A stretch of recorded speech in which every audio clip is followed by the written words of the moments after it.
1, 2, 3, come on!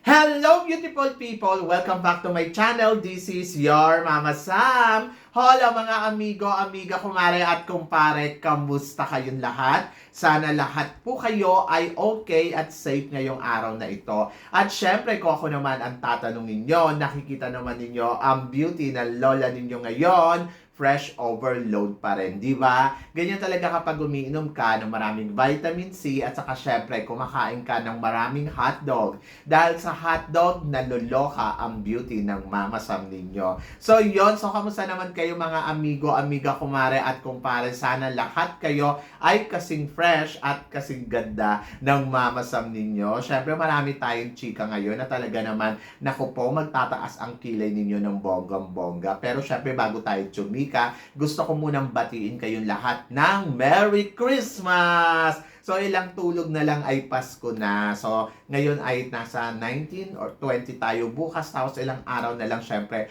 magdiriwang na tayo sa isa sa mga pinaka-importante na araw ng taon. Ito, syempre, ang ating kapanganakan ng ating Panginoon na si Jesus Christ. O, di ba? Excited din ako sa program namin. Nakakaloka. Isa ako sa magiging host ng program namin para sa Christmas. Nako, kinakabahan ako. Charot! So, yun. So, syempre, excited ako sa mga bata dahil magpa-perform sila ng bonggang-bongga para sa Christmas Day. Ayun talaga yung isa sa mga exciting moment na gusto kong makita kung kamusta naman ang gagawin nilang performance. Saka sana maano sila, no, yung maging masaya lang sila, ma-enjoy nila.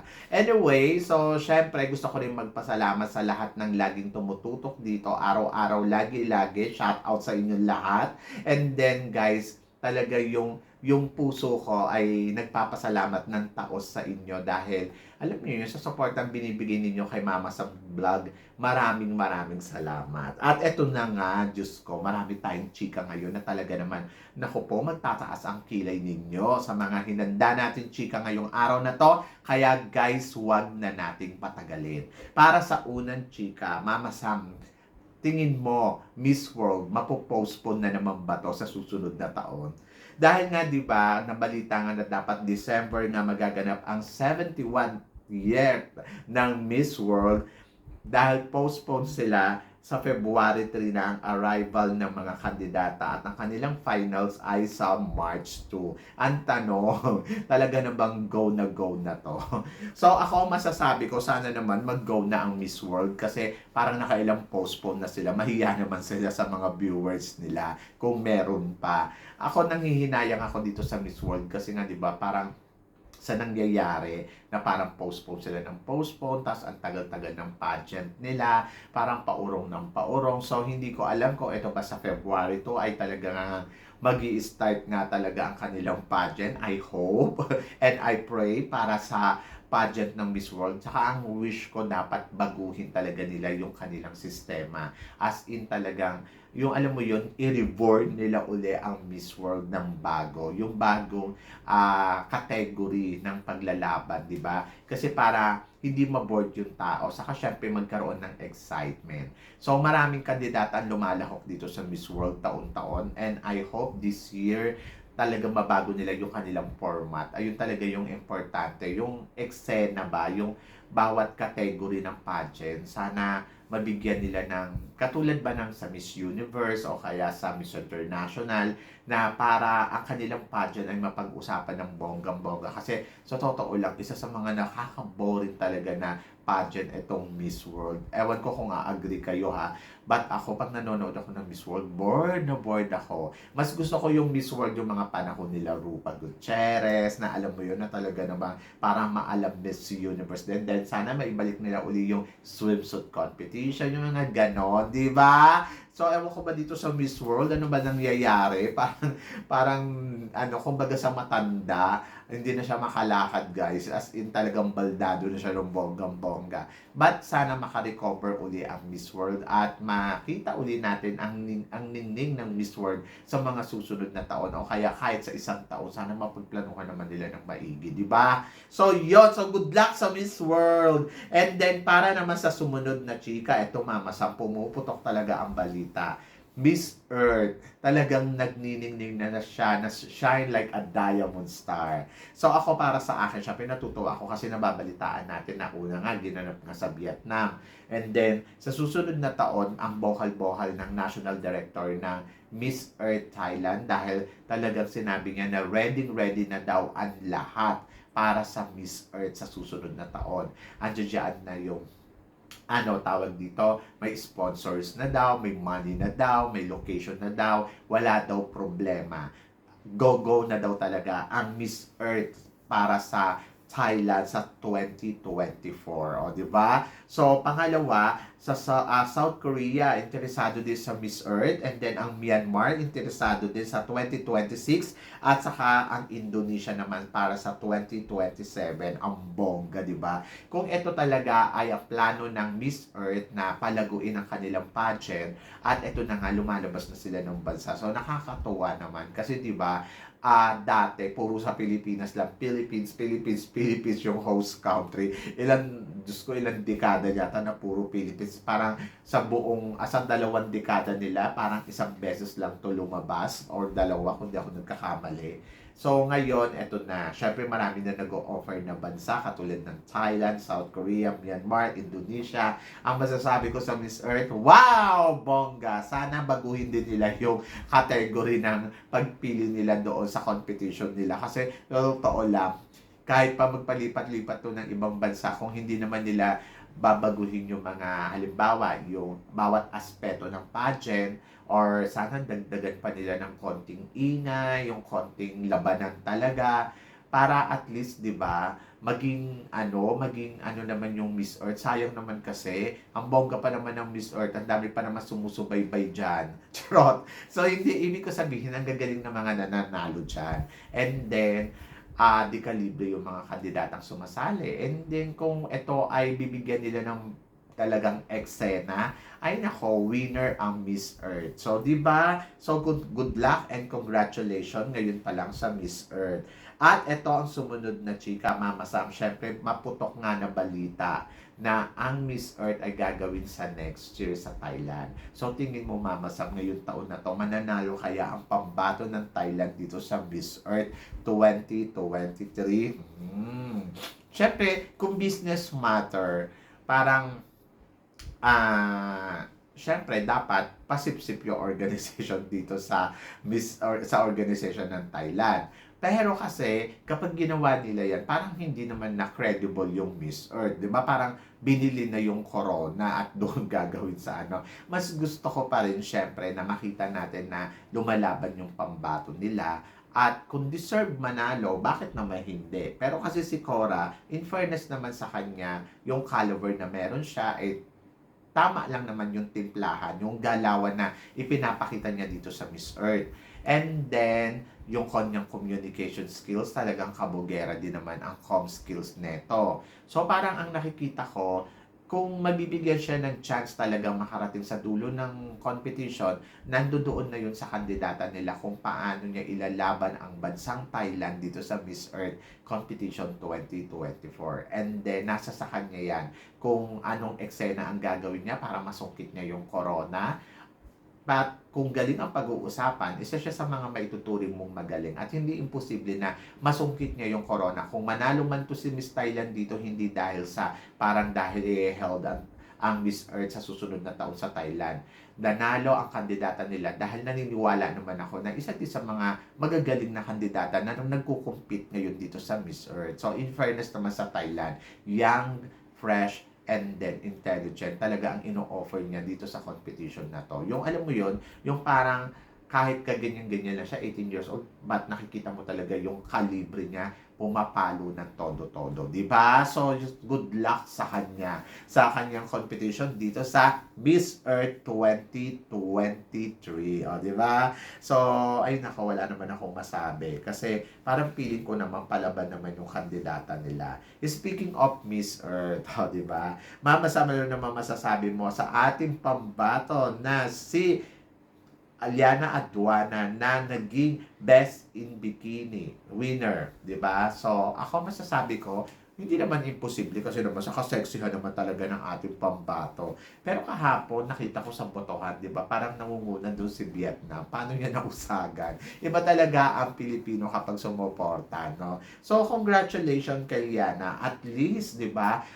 Ako, para sa akin talaga, kahit wala namang botohan, nakikita ko talaga na inilalaban ni Liana at Juana ang competition niya dito sa Miss Earth. Kumbaga parang hindi siya nagpapabaya. Nakita natin na talagang gumagalaw siya at nag-e-effort. Kung ikukumpara ko nga siya kay Iona Gibbs, sa totoo lang, mas talagang si Liana talaga umi-eksena, nagtatrabaho. Ako, sa totoo lang ha, parang kung hindi man siya manalo dito, alam ko na nagtrabaho siya na mailaban niya ang kanyang country dito sa Miss Earth. Para tong Michelle D. Exena, ganon. Talaga nakita naman natin, pasarela, at saka yung lahat ng aspeto ng competition, pinagandaan naman niya ng bonggang-bongga. Kaya wala talaga akong masabi dito kay Liana, kundi laban lang. Di ba? And then, of course, ang mga another na kandidata na malalakas dito sa Miss Earth, tingin mo isa sa kanila, mamasawa makakasungkit ng corona kina Netherlands, South Africa, Colombia. To be honest, itong kandidatang nabanggit natin, si South Africa, gusto ko yung eksena niya talagang grabe ha. Wala din akong masabi. Si Colombia, palaban din. At saka si Netherlands, beauty kapag uusapan. So ito maituturing kong tinik dito kay Liana at Juana sa competition ng Miss Earth. And then possible, isa sa kanila ang pwedeng manalo, pero malaki pa rin talaga yung chance na si Liana ang makauwi ng corona ng Miss Earth ngayong taon na to. Kasi nakikita naman natin yung eksena niya. At kahit sabihin pa natin ang gaganda ng mga kandidatang to, kabugera yung mga kandidatang to, masasabi ko naman total package naman ang pambato natin dito sa Miss Earth. At wala akong masabi sa kanila kundi talagang malakas talaga si Liana dito sa competition. So depende na yun sa judges kung ibibigay nila kay Liana ang corona ng Miss Earth 2023, di ba? So, abangan natin yan. And then, para naman sa sumunod na chika, Mama Sam, sa Miss Intercontinental, consistent na 3 kandidata from Asia ang nag-uwi ng corona. Ito nga ay si Miss Philippines, si Miss Vietnam, at saka si Miss Thailand. And then, dito naman, Mama Sam, sa Miss Aura International, consistent din na hindi na nag-uuwi ng corona mula sa Asia Beauty Queen na katulad nila Miss Philippines, Miss Indonesia at Thailand. Mama Sam, tingin mo bakit hindi makasingit ang mga Latinas o kung ano man ang country sa pageant na to? So ako masabi ko kasi syempre iba talaga yung caliber talaga ng mga Asian beauty. So ako, natutuwa ako kasi dito sa Miss Intercontinental, 3 taon consistent ang Philippines, di ba? And then dito sa Miss Aura International, 3 taon consistent din ang Asian beauty. So, doon din sa Miss Intercontinental, consistent din ang Asian beauty. Kumbaga, parang panalo kasi hindi talaga makasingit sa kanila yung mga Latinas or mga taga-ibang bansa. So, ako para sa akin, good yan. Kasi dito, ipinapakita na dominante talaga pagdating sa corona ang mga beauty ng Asia. Di ba? Ako, dapat matuwa tayo kasi sa totoo lang, iba to. So, imagine niyo dati, parati na lang mga taga-Americas ang nananalo o kaya European dito sa Intercontinental at saka sa Miss Aura. Ngayon hindi, sunod-sunod talaga Asian. So, tingnan natin sa susunod kung magdodominant pa rin ang Asia. So, isa lang ibig sabihin neto guys, gumagaling ang mga pambato ng Asia sa international pageant mula sa bansang Thailand, Indonesia, Vietnam, at syempre, lalong-lalo na si Philippines, 'di ba? Ang black belter nila diyan, black bearer nila diyan si Miss Philippines. 'Di ba? So totoo lang, isa si Philippines sa mga target talaga ng mga taga-ibang bansa pagdating sa pageant. At hindi mo matatawaran 'yan, 'di ba? And then mama sa Philippines candidates hindi nakuha ang country of the year. So Mama Sam, tingin mo, makakabawas pa to sa pagiging powerhouse natin ngayong taon na to? To be honest, sa pagiging powerhouse ay dineclare na yan na forever yan sa ating bansa.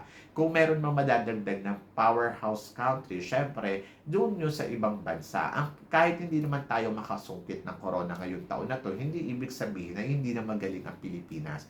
Maaaring hindi tayo country of the year ngayong taon na to, pero mananatili pa rin tayong powerhouse pagdating sa beauty pageant, di ba? Isa tayo sa mga tinuturing na talagang powerhouse. So, hindi may aalis yun sa bansang Pilipinas. Kasi, sa totoo lang, caliber din naman talaga yung mga pambato na ipinapadala natin. Kaya lang, syempre pinauwi sila sa first runner. Parang feeling ko dahil sa desisyon na rin ng mga judges. Hindi because na hindi magaling si Miss Philippines. Dahil yun sa parang binibigyan nila ng chance yung ibang country. Ayun yung nakikita ko dito. At nakikita ko na patuloy pa rin na lumalakas ang ating pambato. In fairness, ngayong taon na to, imagine ninyo, ilan ang runners-up na nakuha natin. At yung mga kandidata na inilaban talaga natin sa international pageant, ay masasabi ko naman, di kalibre naman. Kung hindi man sila nagustuhan ng judges, problema na ng judges yun. Hindi na natin problema yun. Ang importante, ang mga pambato natin ay talagang umariba,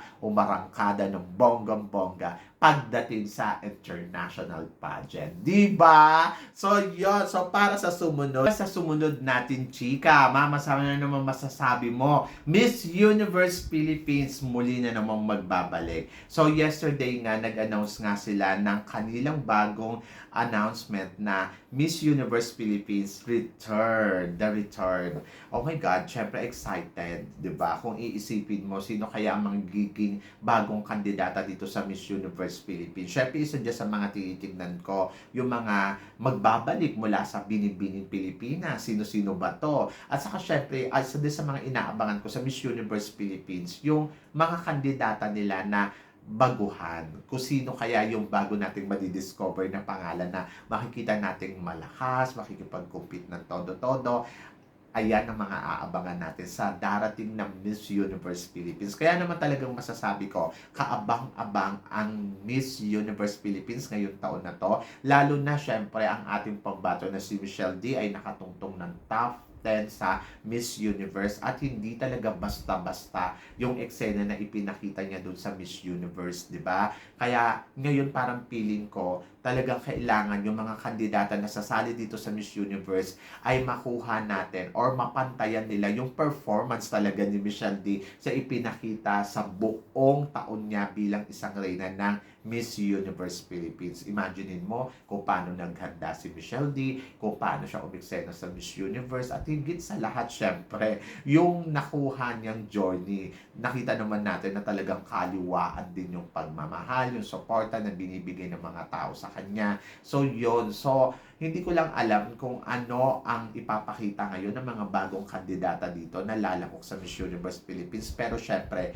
nakaka-excite talaga ngayon pa lang kung sino ang mga kandidata na magbabardagulan dito sa competition na Miss Universe Philippines for 2024. Diba? So yun guys, kayo guys, ano guys ang masasabi ninyo dito sa mga pinag-uusapan natin ngayon? So please comment below para at least malaman ko naman kung ano naman ang chika mo sa mga tinatalakay natin ngayon. So yun guys, maraming salamat syempre sa inyong lahat sa walang sawang suporta na binibigay ninyo dito sa channel ko, at sa mga hindi pa po nakaka-subscribe dyan, please don't forget to click like and subscribe my channel at i-click nyo na rin po ang notification bell para lagi kayong updated syempre sa aking mga chika. Sabi ng ganon, always keep smiling and always think positive. Walang imposible guys, syempre magtiwala lang tayo sa itaas. So yun guys, kaya guys hanggang dito na lang, hanggang sa muli nating chikahan. See you tomorrow. Thank you guys. Thank you.